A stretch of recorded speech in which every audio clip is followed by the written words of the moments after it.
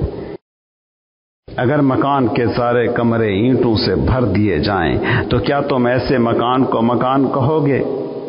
تم بھی زندگی کا وہی مکان ہو، اور اس لیے زندگی کا مکان ہو کیونکہ تمہارے اندر یہ سپیس، یہ فضا، یہ خلا، یہ نان میٹر موجود ہے۔ میٹر کے مٹ جانے سے تم نہیں مٹتے، جیسے مکان کے مٹ جانے سے مکان کی گنجائش، سپیس نہیں مٹتی۔ تم آج جس مکان میں بیٹھے ہو، اس مکان کی جو سپیس ہے، یہ کروڑوں سال بعد بھی تم آؤ گے تو یہی ہی ملے گی۔ یہاں بے شک مکان نہ ملے، چاہے یہاں دریا بہ رہا ہو یا کھیت لہرا رہا ہو یا دشت پھیلا ہو، مگر سپیس وہی کا وہی ہوگا۔ اس زمین پر تم معلوم ہوتے ہو مگر تم اس پر ہو نہیں، تمہارا سچ مادے میں نہیں چھپا، خلا کی بے انت وسعتوں میں چھپا ہے۔ روح جسے تم کہتے ہو وہ یہی تمہارے اندر کا بے انت سپیس ہے، جسے تم جسم کہتے ہو وہ یہ دنیا ہے۔ اس بات کو سمجھو، تمہارا جسم بنا ہے اس زمین سے، موت کے وقت یہ اسی زمین کی طرف لوٹ جائے گا۔ تم مگر بنے ہو آسمان سے، سپیس سے، خلا سے، تم کہاں جاؤ گے؟ تم امریکہ میں پیدا ہوئے، افریقہ میں تم مرے، تو زمین کے بارے میں تو تم کہہ سکتے ہو کہ میٹر امریکہ کا تھا، افریقہ پہنچ گیا، لیکن وہ جو تمہارے خلیوں میں بھرا سپیس ہے، وہ جو خلا ہے، وہ جو تم میں موجود آسمان ہے، وہ جو تم میں حقیقی تم ہے، اس کو کیا کہو گے کہ یہ امریکہ کا ہے یا افریقہ کا؟ تمہارے اندر موجود یہ سپیس، یہ خلا کہیں کی نہیں اور ہر جگہ کی ہے۔ موت کے وقت یہ خلا نہیں مٹتا۔ اس کو یوں سمجھو کہ موت کے وقت تم صرف 0.18 دفعہ 0.1% مرتے ہو، جو باقی بچ رہنے والا ہے وہ موت سے پاک علاقہ ہے۔ اس کو دوسرے اینگل سے بھی سمجھنے کی کوشش کرو کہ تم وہ پوائنٹ ہو جہاں زمین اور آسمان ملتے ہوئے دکھائی دیتے ہیں۔ میرا فکرہ دھیان سے سننا، میں کہہ رہا ہوں زمین اور آسمان ملتے دکھائی دیتے ہیں، ملتے نہیں ہیں۔ تم نے افق دیکھا ہے، وہاں لگتا ہے کہ زمین آسمان مل گئے، لیکن اگر تم چلتے ہوئے اس پوائنٹ تک پہنچ جاؤ جہاں زمین و آسمان تمہیں ملتے دکھائی دے رہے تھے تو کیا پاؤ گے؟ یہی پاؤ گے کہ سراب تھا، ڈیلیوژن تھا۔ یہ جسم تمہارا وہی سراب ہے جہاں خلا نام کی زندگی تمہاری انا کے غبارے میں بھری ہے۔ تم اس غبارے کو حقیقت مان کر اسے پھلاتے رہتے ہو، اسے چیزوں سے، خواہشوں سے، رتبوں سے، عہدوں سے بھرتے رہتے ہو، آخر میں پاتے ہو کہ غبارہ پھٹ گیا۔ تمہیں یہ جسم زمین و آسمان کے ملنے کا پوائنٹ لگتا ہے، لیکن زمین و آسمان اس کائنات میں کہیں بھی نہیں ملتے۔ روح اور جسم ایک جگہ تمہیں دکھائی دے رہے ہیں، لیکن یہ بس تمہیں دکھائی ہی دے رہے ہیں۔ اگر چل کر اس مقام تک پہنچ پاؤ جہاں یہ دونوں ملتے دکھائی دے رہے ہیں تو جانو گے کہ جیسے افق پر زمین و آسمان ملتے دکھائی دیتے ہیں مگر ملتے نہیں، ویسے ہی روح اور جسم تمہیں ملتے دکھائی دیتے ہیں مگر یہ ملتے کبھی نہیں، کیونکہ ریئل اور ان ریئل کا ملاپ ہو ہی نہیں سکتا۔ جو سبجیکٹ ٹو ڈیتھ ہو اور جس پر موت حرام ہو، ان دونوں کا ملن کیسے ہو؟ دودھ پانی میں مل جاتا ہے، دونوں زمین کے ہیں۔ جسم روح سے کیسے ملے کہ ایک فلک کا ہے ایک زمین کا؟ موت کے وقت جو زمین کا ہے وہ زمین کے پاس گیا، اور جو آسمان کا ہے اس کی حالت میں ذرہ بھر تبدیلی نہیں آتی۔ روح اور جسم کا ملاپ ناممکن ہے کہ دونوں کی نیچر مختلف ہے۔ تم روح اور جسم کو ملا کر کہہ سکتے ہو کہ یہ میں ہوں، لیکن یاد رکھنا یہ بھی بس تمہارا ایک آئیڈیا ہے۔ تمہاری پوری دنیا ایک آئیڈیا ہے، تمہارے سارے سماجی، معاشی، مذہبی نظام سب آئیڈیاز ہیں، اور آئیڈیا کا کیا مطلب ہے؟ بس اتنا ہی کہ یہ کوئی آفاقی حقیقت نہیں، انسانی ذہن کے تراشے کچھ تصورات ہیں۔ تمہاری انا جسے تم سمجھتے ہو وہ بھی بس ایک آئیڈیا ہے، an idea about yourself. This is unreal. یہ حقیقت نہیں ہے۔